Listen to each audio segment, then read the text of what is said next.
Iwasan muna natin ang ating shock. Maganda nga yung play ng kanya mga shock, pero pag dating sa mga ganitong madulas, yung mga ganitong mapuputik, halos walang laban yung mga gulong ko dito eh.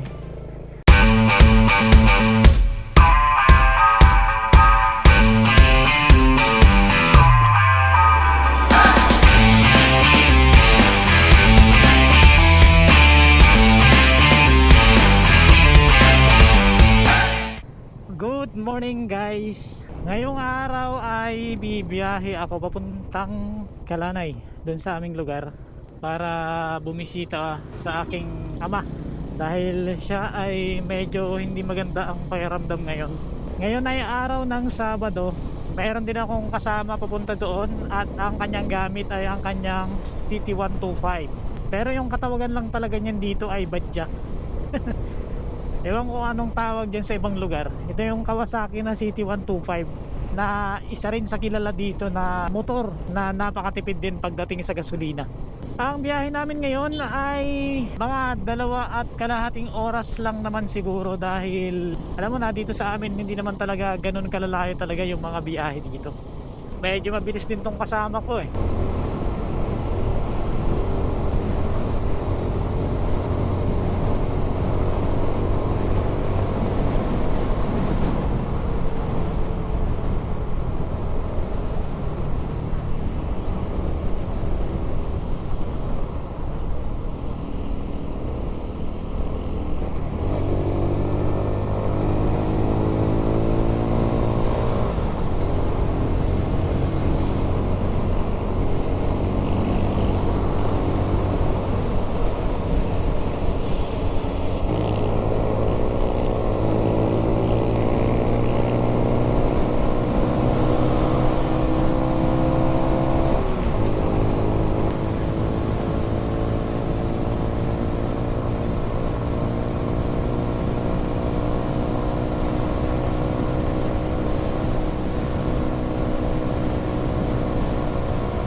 Ayun lang ang problema. Nabutan kami ng ulan guys. Nandito na kami sa pangalawang zigzag road ng Masbate. Yan o. Nice.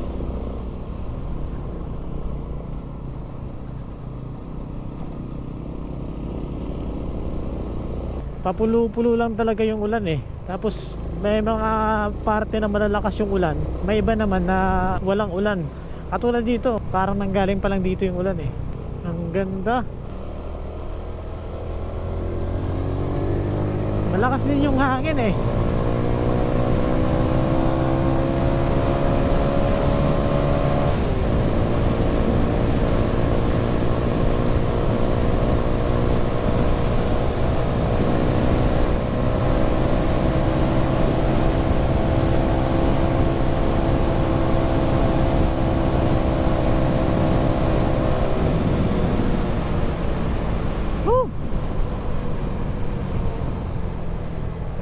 Maganda sana kapag ganito na yung daanan papunta dun sa amin eh. Kaso yung problema, hindi pa natatapos. Kaya pagdating mo lang dyan, hanggang dyan na lang. Ayan o. So hintayin ko muna dito yung kasama ko. At magsisimula na ulit tayong babaybayin yung mga ganitong rough road. At ngayon ang simula na naman ulit ng ating daanang rough road. Dito naman mukhang hindi naman umulan dito ng malakas. Ito talaga yung nakakabilib sa XRM guys. Yung kahit na design yung motor mo sa pang sementado lang, katulad nitong sa atin na motard, nakamags, tapos yung mga gulong niya ay walang mga spike. Pero ang sarap pa rin gamitin sa mga ganitong rough road eh, no? Yan o. Kaya namang tumakbo ng mabilis ng motard sa mga ganitong rough road eh. Kaya lang, yung iingatan lang talaga natin na baka mabigla tayo dun sa malaking lubak, tapos medyo mabilis pa yung takbo. Nako, baka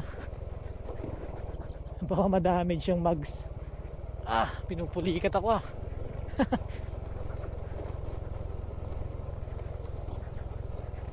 Yung katulad nito, maawa ka na lang talaga sa gulong eh.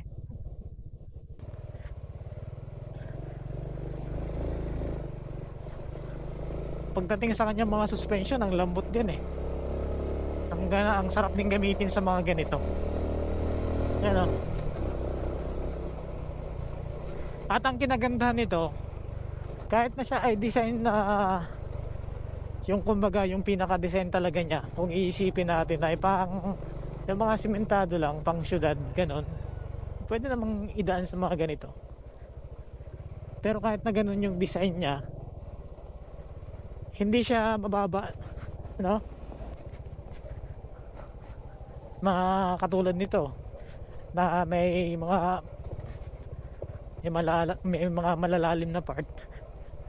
Kung mababa ang XRM, sigurado sayad kasi maliit lang eh. Hindi ka masyadong makapagpabilis ng takbo kapag ganito. Pero itong XRM mo, kahit na wag mo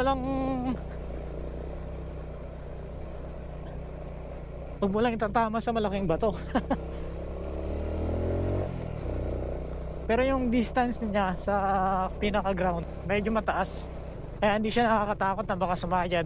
Ang medyo iba lang dito sa XRM 125, medyo matigas yung kanyang upuan eh. Pero kapag siguro matagal mo nang ginagamit, magiging malambot na rin siguro. Pero iba talaga yung parang templada ng upuan ng ibang motor, di ba? Hindi siya ganun talaga kalambot katulad ng sa City 125 na yung kanyang upuan parang ang lambot talaga, tapos yung kanyang mga shock malambot pa. Kaya pagka yun yung ginagamit mo dito, nako, parang simentado rin yung dinadaanan mo eh. Sa bagay, ang kinagandahan naman dito sa XRM 125, malambot naman yung kanyang mga suspension, yung kanyang mga shock sa huli malambot. Ayun.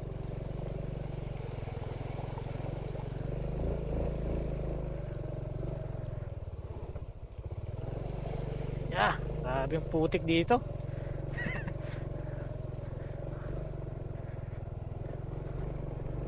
Buti wala tayong nadaanan doon na medyo malalim. Hindi mo makita eh.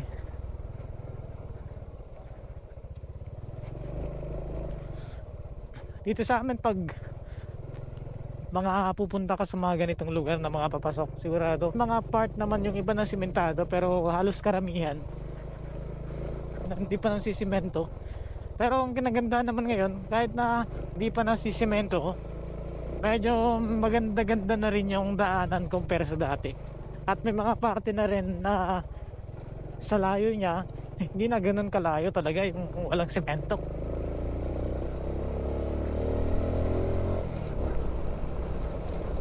Ayan o. Parang nagbabounce lang yung kanyang mga shock sa mga lubak eh.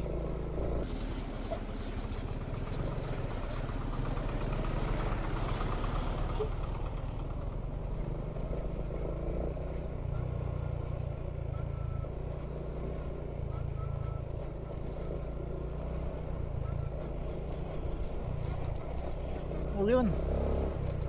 Grabe.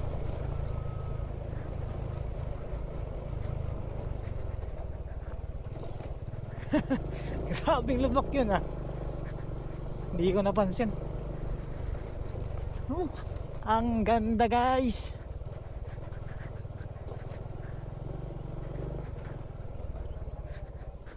Ayan oh, nice. Nice.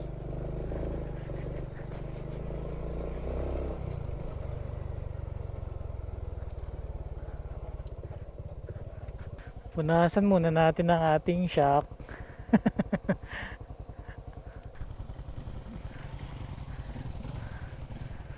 Madulas eh. Ayan oh. Eto lang talaga kapag ganitong yung mga gulong mo ay walang spike. Maganda nga yung play ng kanya mga shock, pero pag dating sa mga ganitong madudulas, yung mga ganitong mapuputik, halos walang laban yung mga gulong ko dito eh. Yeah, dumudulas eh. Kahit ngayon may mga spike guys, dumudulas pa rin. Hindi naman kasi parang yung parang sakto lang kasi yung basa ng kanyang putik eh. Yung parang mga alikabok lang na nakatabon sa pinakadaanan niya talaga. Parang yun lang yung nabasa. Kaya kapag ka dinaanan mo, sigurado madulas. Okay lang sana yung medyo mabato-bato, yung mga katulad nito. Pero kapag ka ganun yung madadaanan mo, ako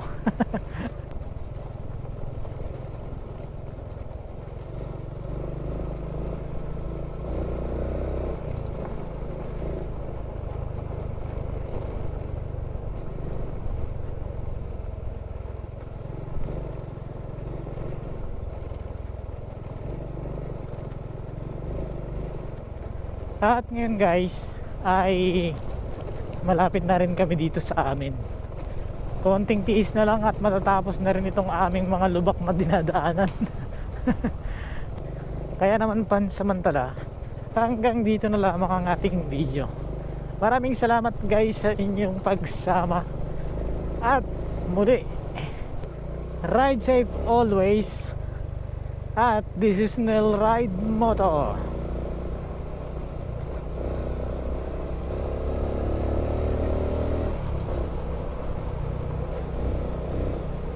Thank you.